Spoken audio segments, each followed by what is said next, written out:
Well, hello everyone, and welcome to our UC Berkeley Master of Bioprocess Engineering, or MBPE info session here on November 4th, 2021. I'm going to tell you a little bit about the program. I'm going to be joined by one of our current students, as well as our graduate advisor, and we're going to answer a few of your questions at the end. So let me start by sharing my slides and tell you a little bit about the program. So let's start with me.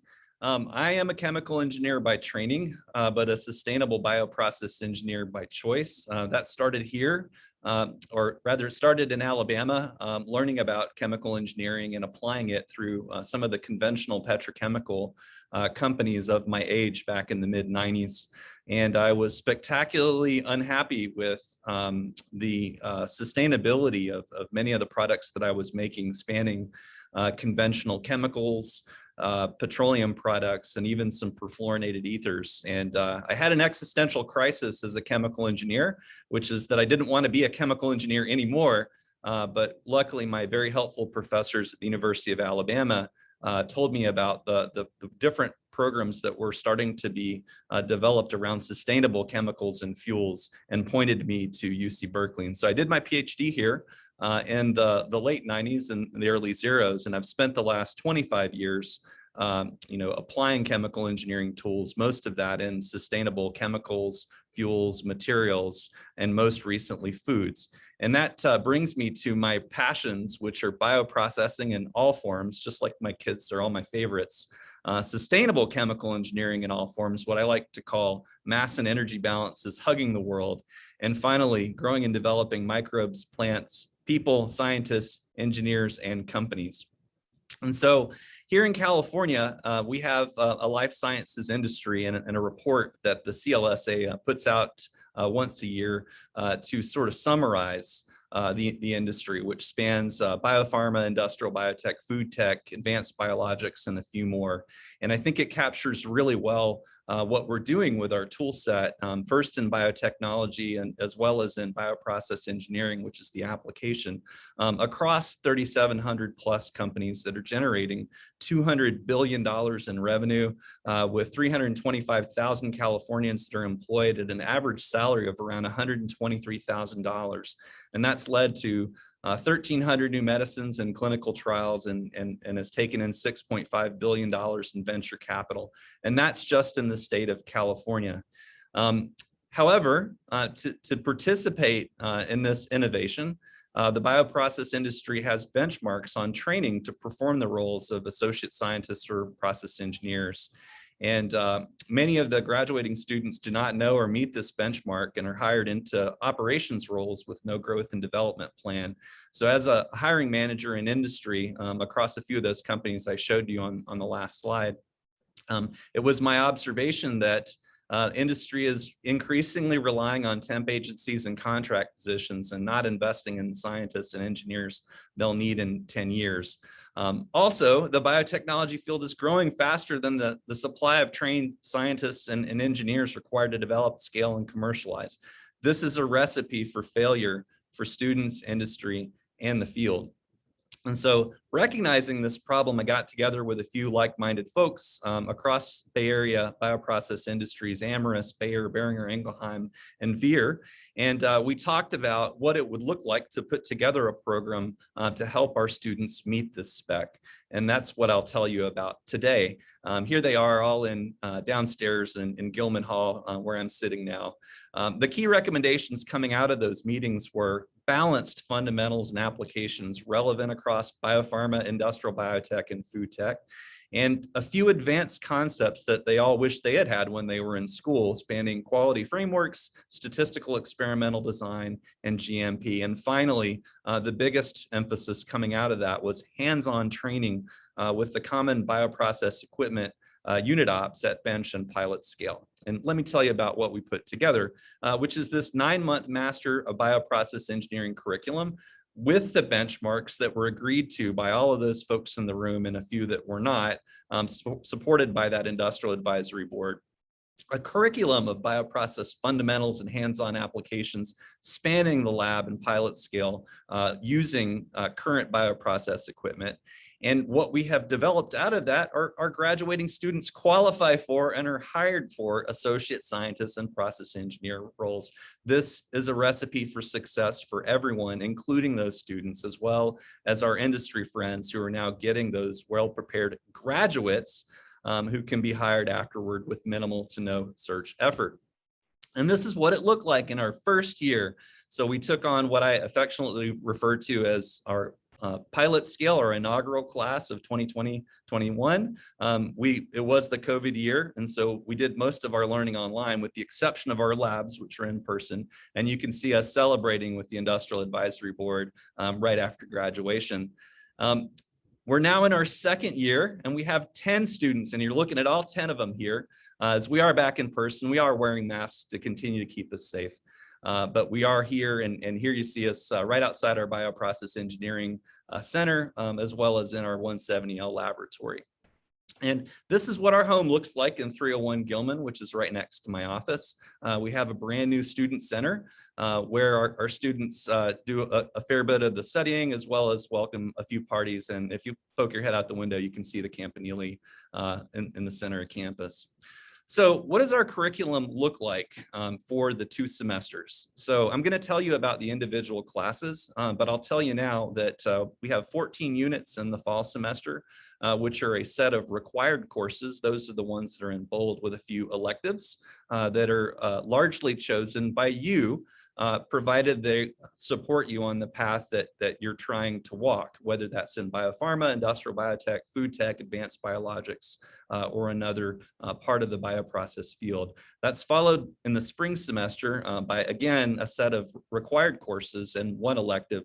So that's 14 and 15 units respectively. It is a very, very tight schedule. And so let me tell you about the Chemical Engineering 170 series, which is our biochemical engineering series here at UC Berkeley. This is designed to introduce the essential concepts of bioprocessing for chemical engineers for applications in biopharma, industrial biotech, and food tech. It is across 170A, which is all about living cells, the bio-based products they make, and how to build processes around them, like fermentation. And you'll see that as we step through the semester, 28 lectures spanning fundamentals, applications, both in industrial biotech and food tech. That's largely my background, as well as biopharma, and with a few projects at the end, which I'll tell you about in a few slides. So this is complementary to 170B, which is the recovery, separations, and purification of those bio-based products. That's taught in the spring semester. And it goes unit operation by unit operation through recovering, separating, and purifying those bio-based molecules, with a heavy emphasis on industry examples for you to translate your learnings into. And so one vehicle that I use to do that is our PET biomolecule term project, which you get one every semester. And here you can see us in fall of 2019 as we presented those PET biomolecule projects to our friends in industry. What this looks like in practice is at the beginning of the semester, you choose a PET biomolecule from the Harry Potter sorting hat, or I should say it chooses you, and you develop a process by choosing a host, a stoichiometry, developing all of the unit operations, and then presenting it at the end of the semester to these folks who are our friends in industry who do it for a living. And it's a great way to have a conversation on a common vocabulary about things we all care about, and potentially leading to an opportunity as you take your next steps beyond Cal. So we also do that in the spring semester in 170B, and here you can see it from just last spring. Again, it was the COVID year, so we did this via Zoom. But again, we had many friends from the bioprocess industry. I've shown their names here, and that's really what we're trying to do in this program, is to bridge all of the great technology that we're developing both in academia and in industry through its application, which is mostly happening in industry. And how can we possibly do that without bringing them into our classroom where we can have that conversation? And so another important place to have that conversation is in our laboratory. So this is our 170L laboratory, which is taught by Professor Zhang and Clara Kim, who's shown here in the center. And this gives an opportunity to translate all of the fundamentals that you're learning in 170A and 170B into meaningful bench scale applications, which largely reflects the process development work that goes across biopharma, industrial biotech, and food tech. And you can see one of the unit operations as an example are Sartorius Biostat C that Clara is standing in front of there to run a fermentation. So in the spring semester, we have 2 capstone courses, which are really signature courses for the program that we teach here at UC Berkeley. So the 275 courses are Advanced Bioprocess Engineering course, and it is a thorough training in the integrated application of quality by design, statistical experimental design, and other concepts that are emphasized by and co-taught by our industry experts from Amyris, Bayer, Boehringer Ingelheim, Genentech, Lilly, Vir Biotechnology, and more. And what you will do in this class is apply the lens of quality by design and statistical experimental design to your pet biomolecule project, which is applications-based and learning from the industry folks that do it every day. And what that looked like last year is our capstone projects were all around monoclonal antibodies for COVID-19, as that was spectacularly topical last year, and it is topical again this year. That would be berkelovimab, goberzivizumab, and oscurilzivizumab. And over the course of the semester, with these monoclonal antibodies, our students applied core principles and guidelines from quality by design to their processes, their ingredients, and their final drug products, identifying what we call critical quality attributes, critical process parameters, defining that process design space and control strategy, in this case for cell culture and 1 chromatography step, and again, presenting to a panel of biopharma industry experts from all those companies I mentioned. It was so much fun. So speaking of fun, and again, getting back into the lab, which is a heavy emphasis in this program, our second capstone course is 275L Advanced Bioprocess Engineering Laboratory. And this is a hands-on training and experience at the pilot scale, taught along with our friends at the Advanced Biofuels and Bioproducts Process Development Unit, or ABPDU. And here you can see JP Prahl, who's the Senior Fermentation and Recovery Process Engineer at ABPDU, demonstrating for our students who will soon get their hands on that equipment. And what we teach in this class are basically 5 units across the Sartorius Amber 250, a 300-liter bioreactor, a distack centrifuge, spiral wound membrane filtration system, and then a chromatography skid, which largely reflect the 5 key unit operations you'll see across biopharma, industrial biotech, and food tech. And so here we have Tiffany Chen, which is one of our MBPE graduates from our inaugural class, working with the Sartorius Amber 250 unit, working with Saccharomyces cerevisiae, making indigo iodine, and implementing a design of experiment with 4 factors and 2 levels across the 12 tanks, measuring carbon source, temperature, pH, and feed rate, a very common experiment to run across those 3 areas I mentioned. And then graduating that yeast into a 300-liter bioreactor, which is typically the pilot scale for most all of the industry. And in that, you get to do things like steam sterilization of batch nutrients. You get post-sterile additions through a cartridge filter probe calibration, inoculation, and oh yeah, a fermentation time course with sampling. And then afterwards, you get to harvest it using our alpha Laval MBPX 404S, which is a continuous distack centrifuge, again, a very common unit operation across the bioprocess industry.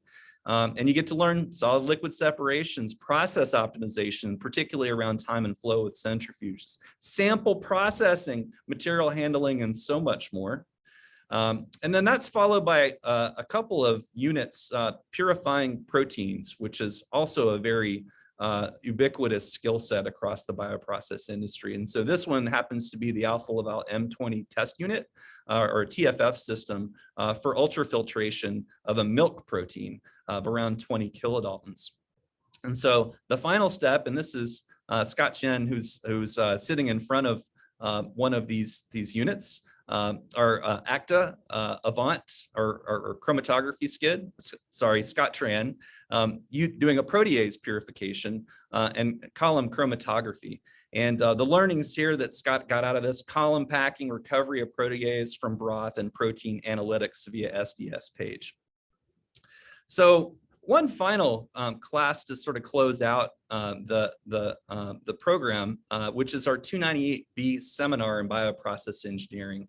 And this provides an opportunity throughout the program to interface with our friends from industry. And so together as a class, we invite speakers from biopharma, industrial biotech, and food tech. And here you see a few examples to come and talk about their processes, their products, and their paths as bioprocess engineers.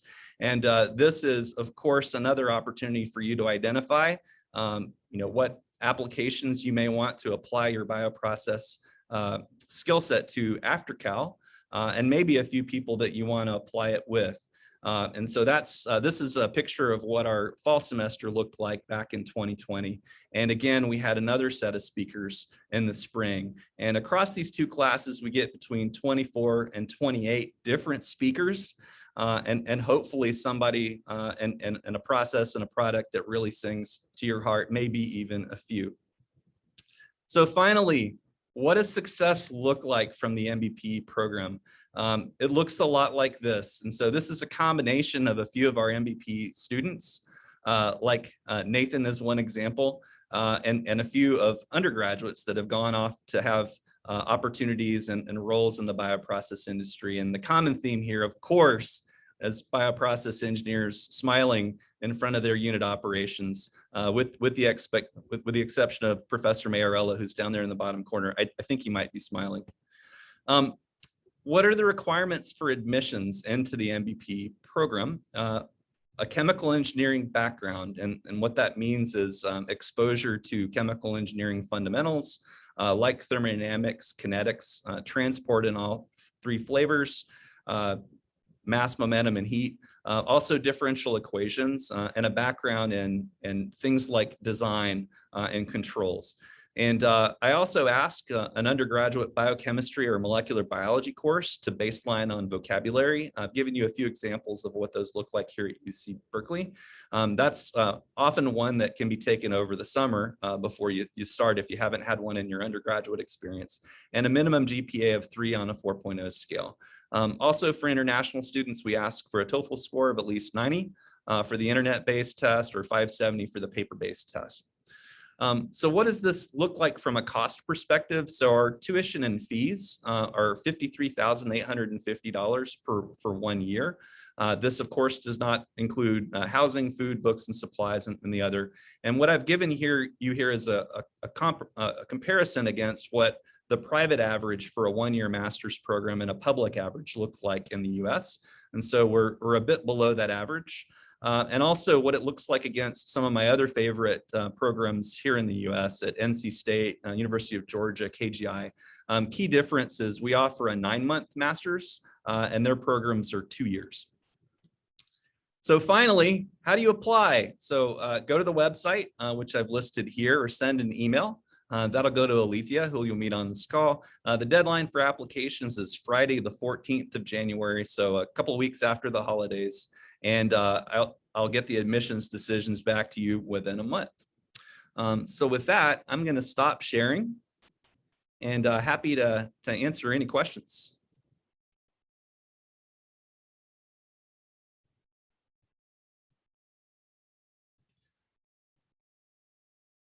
And maybe before I answer questions, I'll introduce Mick Otsma, who's one of our students in the program. Mick, would you like to say hello? Of course. If I may ask, could I get privileged to start my video? I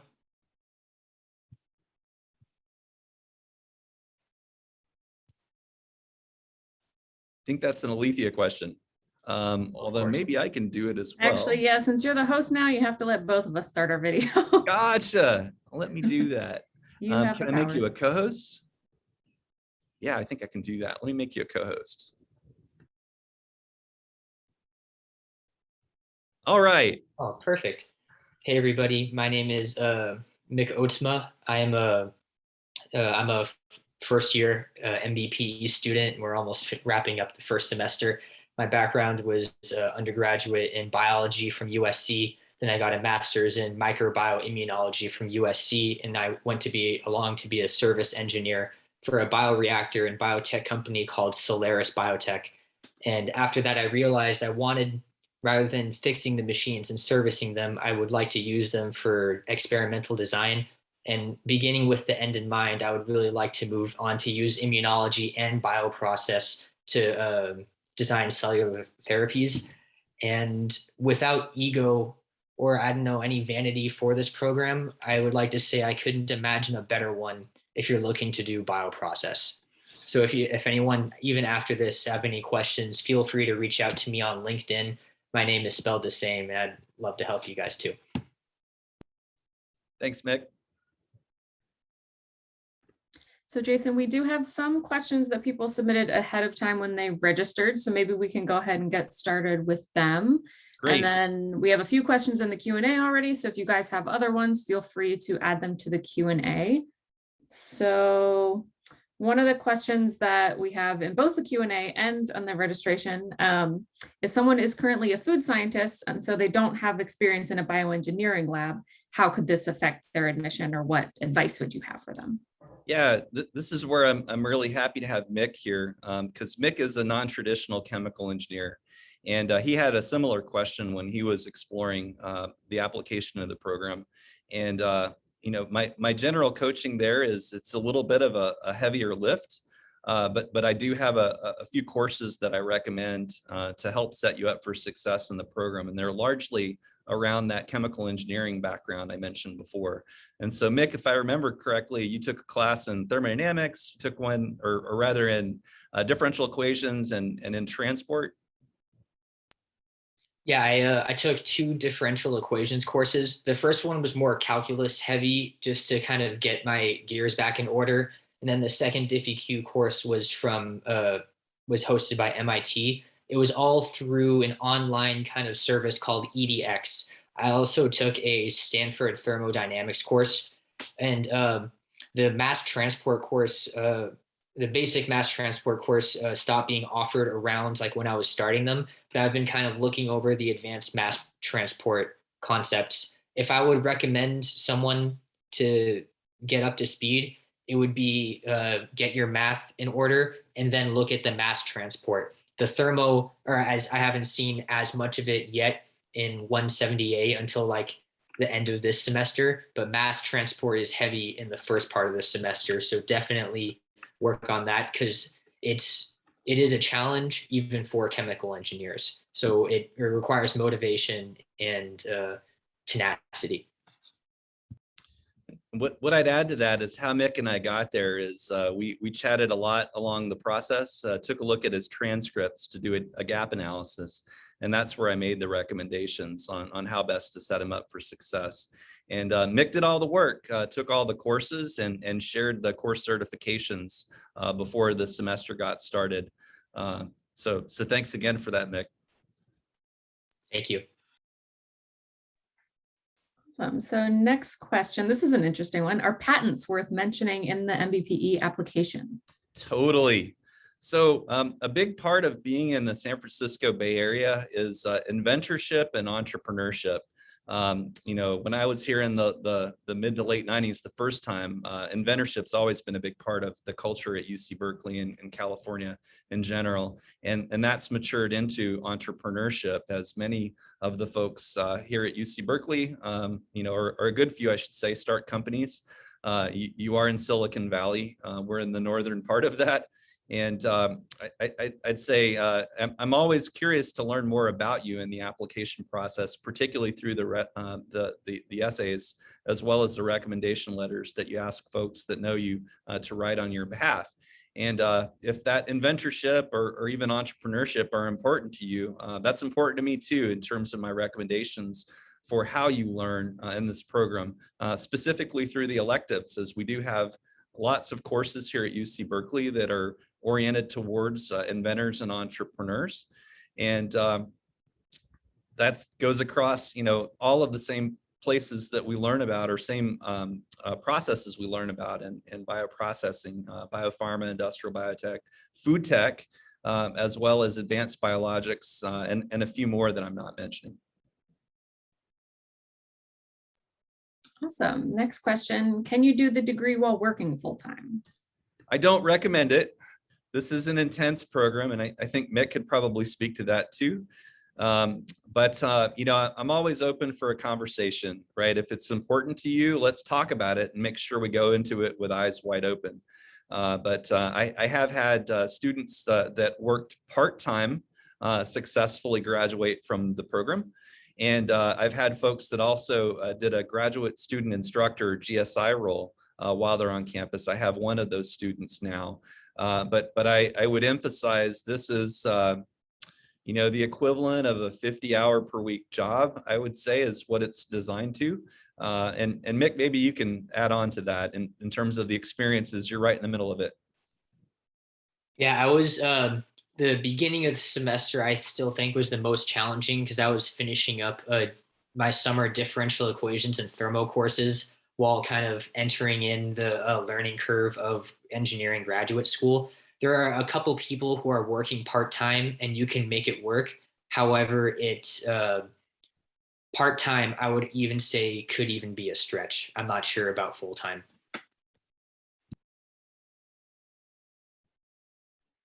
All right, we've got another good question. What are the qualities of a student that would excel in this program? Oh, wow.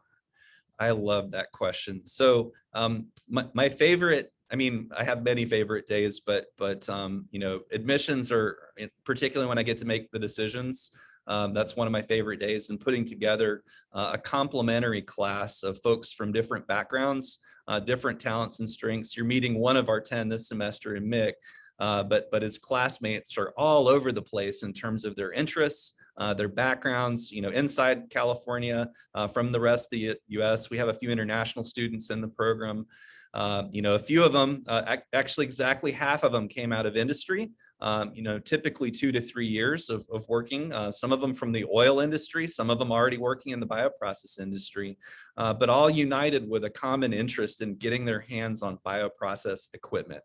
And that's one I will emphasize is if you're really curious how things work and how to build processes around living cells, how to take that skill set and take on hard problems in climate, in health, and in food, this program is for you. Those problems are not easy to solve. I think I'm not being glib in saying that, but we have a very special period in time, and you know, the maturation of biotechnology, it's maturing all over the place and providing opportunities for bioprocess engineers like us to go out and apply those solutions to solve not just those 3 areas. Those are just the ones that are on my mind, but many more that are facing humanity. Not challenges, they're opportunities, and you and your colleagues will be the ones to solve them. So I'm here to help you build the toolkit. All right, next question. If you don't have a 3.0, 4.0 scale, but you have industry experience post-undergrad, could your application still be considered? Of course. Please don't let GPA stand in the way of applying. You know, those are well-intentioned standards, but you know, my experience is that GPA does not tell the whole story. You know, many folks work while they're studying in undergraduate. I know that's an additional burden. Everybody has a different style of learning and different challenges, and how that shows up in a GPA isn't always clear. So of course, please don't prevent that from starting that conversation. You know, I'm happy to review all of the materials holistically and building that diverse class. Great. We've got another good one. So can you speak to the difference between the traditional Master of Science program versus the professional? For sure. So this is not a thesis-based master's program per se. You do have a project, and Mick's recently gotten his capstone project, and he can tell you more about that. But it does not involve research. So my goal is to prepare you for a meaningful role as a bioprocess scientist or an engineer in 9 months. And that requires a lot of intensive fundamentals training in the classroom, as well as hands-on application in the laboratory around some challenging laboratory experiments with lots of different pieces of equipment. And of course, the project is intended for you to bring all of that together in a common vocabulary that you learn here, and also share with our industry colleagues that help me teach the 9 months of curriculum. So that's a big difference. And it's also intended for students and then graduates who want to go out and apply those fundamentals and applications in industry. It is not meant as a sort of first step before a PhD. Although I have had students and do have students that are applying for PhD following the program. Related to that, we have a question about the capstone project. So is Yeah. it in teams or individual? Do you get to work independently? Do you have a supervisor? Maybe Mick can speak about his assignment as well. Mick, what's your assignment? We're kind of designing the process for a COVID antibody. We're kind of putting a process together for that right now. And it's due in a couple weeks in my group. We've met a couple times working on it. Our second homework assignment on it was actually due just this morning, where we've been putting together kind of the quantitative, what's the term for it? Oh, we just did it. Kind of like the quantitative methods. We're doing the mass balance, as well as kind of putting together a PNID, piping and instrument diagram for all of it. And it's in teams. The sorting hat puts you in groups of 4, and kind of the supervision for it. Yeah, exactly. Oh, there it is. I see it.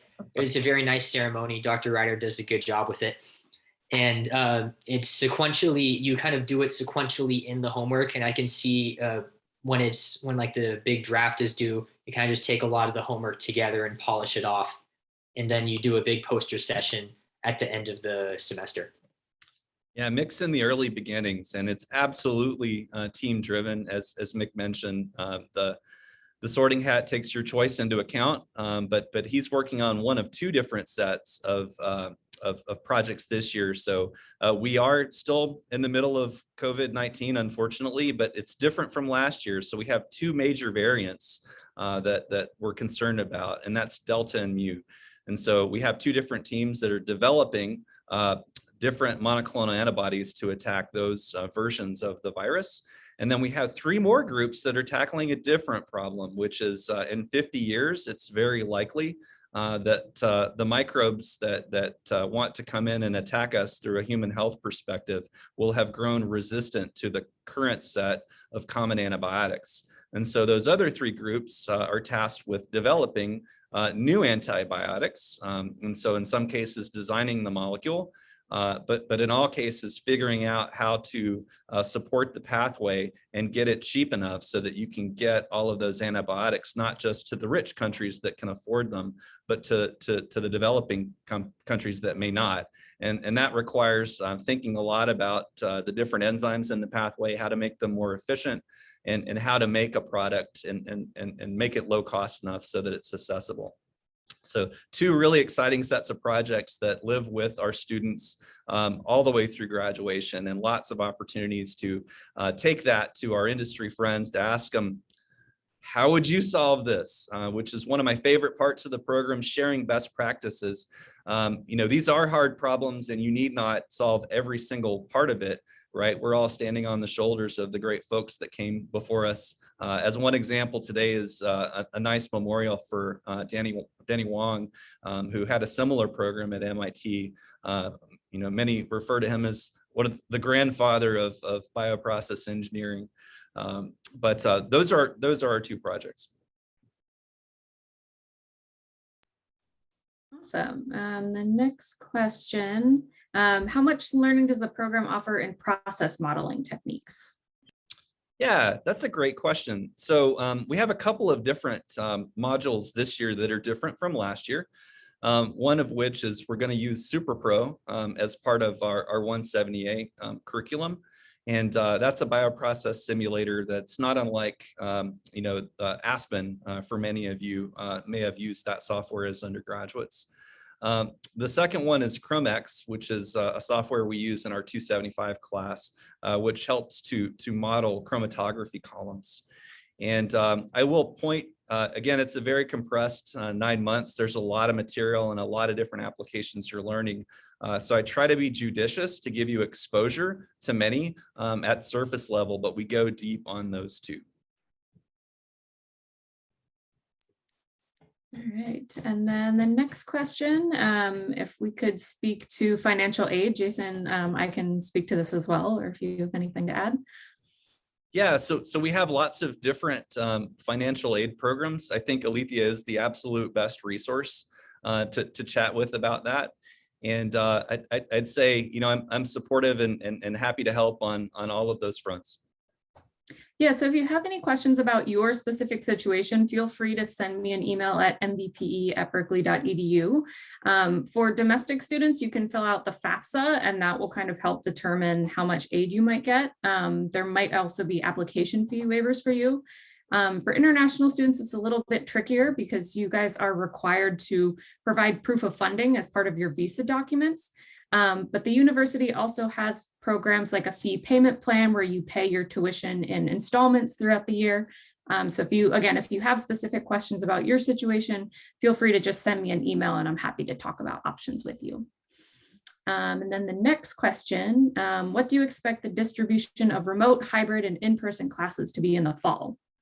That's a great question, Javier. And what I would say is I love in-person classes. I am so happy to be back in the classroom. And we've always been in the laboratory. That being said, we've learned a lot in the last couple of years, and not all of it's been bad. We do continue to have the lion's share of our 298B seminar in bioprocess engineering online via Zoom. And the reason is accessibility, not just for our students. And we do get many students outside of bioprocess engineering that want to participate. And I love that, but it's also for speakers. And so we've had speakers this semester from all over the world join us only because they can via Zoom. And if we had made it strictly in person, they wouldn't have been able to come and share. And so I expect all of our classes to be in person with the exception of 298B. And that might also extend to 275, where I also bring in a lot of guest lecturers to talk about the biopharmaceutical industry. And I like that because you want to bring in the folks that are solving the hard problems with the latest technology right now. And that's not always me or Professor Zhang or Professor Mayarella. And so we like to bring in folks from the bioprocess industry. They may not be able to join and teach in person, so I'd love to give that option for them as well. One final note is in this weird period between when we were all online and in person, we are doing some course capture work. So recording our in-person lectures for those that may have gotten exposed to COVID-19. We are majority vaccinated on UC Berkeley's campus. But again, I want to make sure you have access even when you can't come to class. And so we have recorded the majority of our lectures, even for those that are in person. Awesome. And then we have a few questions about taking courses over the summer to prepare for the program. Is it okay to do this after the application deadline? And can you just give some more information about that in general? Totally. And again, I'm super excited to have Mick Oatsma here who can speak to that because he did it really well. But yeah, it starts with that conversation about your transcripts and the gap analysis, right? As I want to set you up for success in the program. And so I may, as in Mick's case, recommended that he take differential equations and transport, which I think for non-traditional chemical engineers, that may not be part of your program. And he also took a thermodynamics course. And for those who haven't gotten, for example, molecular biology course, that's also a common one. But what I recommend is edX or Coursera, and edX in particular is cost effective. I think, it's in many cases free to take, but you can pay $49 for a certification. And I do ask for that certification just to make sure that we have, a common currency of trust. And again, the last thing I want is for you to get into the program and struggle, and we missed an opportunity to set you up for success. So that's generally what I asked to do, but I'm flexible around which of those courses, provided you get the fundamentals before you start. Is all that true in your experience, Mick? Yeah, I'd say so. I took all those courses through the summer, and like right up until it kind of bled into the first 2 weeks of the semester. And along with just the fundamentals, chemical engineers would know this already, but the challenge of like higher level math and science is you need to be creative, and you need to be able to make assumptions around a problem. And it's not nothing, you need to accept that you're not in the plug and chug life anymore. And that's what really kind of trained me, how the courses trained me over the summer. Yeah, and while Mick is talking, let me brag on him a little more. So the diversity piece. So Mick came out of a company where he was setting up and training fermentation for folks in companies. And I love that as a skill set, right? Even though he had the non-traditional chemical engineering background, he already had a taste for bioprocess engineering and wanted to learn more. And he brings that hands-on experience into the class of 10 to be able to teach his colleagues. And everyone brings a little bit of that. And what I love about that is it's spectacularly like your life in industry. Your life as a learner never stops, but the focus on individual learning, tapers off a lot in this program. And I think that's why the heavy emphasis on group work, teamwork, and learning from your colleagues. As old Professor Ryder will always be here, but you have a lot of knowledge around you, and that's the emphasis of the program. Awesome. And then final question for now. Can you speak to the cohort size? So talk about the small cohort. Yeah, so just like my cultures, I think about this in doubling time. So we started with our pilot scale batch of 6, and we almost doubled up to 10 in our second year. And I'm looking for a similar doubling for next year, with focus on quality over quantity, making sure that we can scale the instruction and the laboratories in a high quality way. And so I would expect the next cohort to be, if I had to pick a number in my head, probably between 18 and 22 is the size that we're looking for next year. But hopefully I motivated earlier. It's all about opportunity and accessibility. And we have hard problems to solve, and we need more than the current folks that are out there, or even the 10 that are in our classes now, to go out and solve them. So that's a good, difficult decision to make if we have more folks that are qualified for the program than the spots that I mentioned on this Zoom call.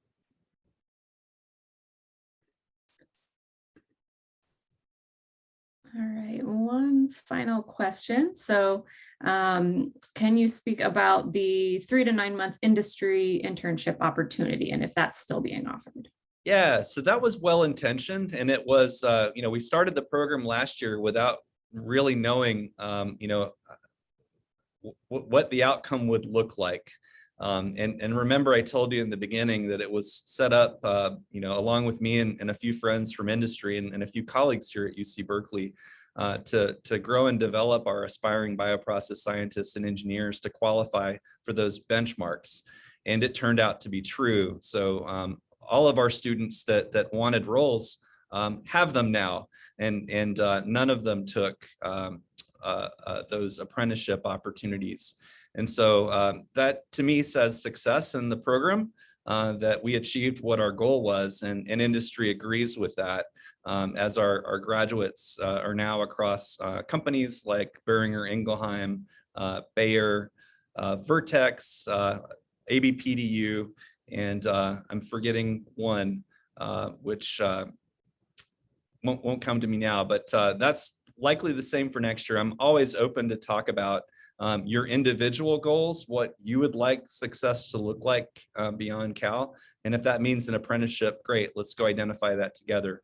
But that's also one of the consequences of having so many of the industry folks involved in the program is they are here to share their best practices learnings, but they're also here because they need you at their companies.